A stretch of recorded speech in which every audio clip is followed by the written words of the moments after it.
হ্যাঁ নব্বই তুলবে আর লাইট দিই না লাইট দিলে উঠবে।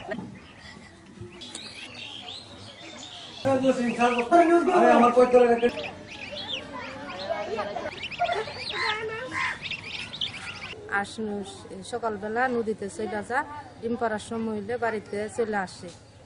আর যদি ডিম না পারে যদি সন্ধ্যার সময় বাড়িতে আসে, কেউ হুজ করন লাগে না, এমনিতেই আসে। দুধ খাওয়ায়, ভাত খাওয়ায়, কুড়া খাওয়ায়, চাল খাওয়ায়। একবার হাজা, এরপর রাত্রে আবার হাঞ্জার সময় 5টার সময় আয়াসেরা আবার হায়াসেরা এর জায়গাতে রাজা।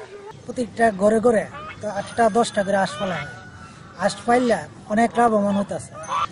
একটা হাঁসে প্রতি বছরে 3বার করে ডিম দিতেছে, দিলে একটা বাচ্চা ফুটায় 250 করে বিক্রি করা হয়।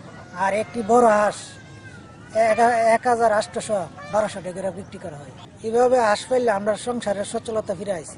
রাজহাঁসের মাংস যেমন পুষ্টিকর, তেমন রাজহাঁসের ডিম অন্যান্য মুরগি কিংবা অন্যান্য পাতি হাঁসের চেয়ে পুষ্টিমান বেশি। রাজহাঁস যারা পালন করে তারা আমাদের অফিসে আসে, প্রায়ই আসে।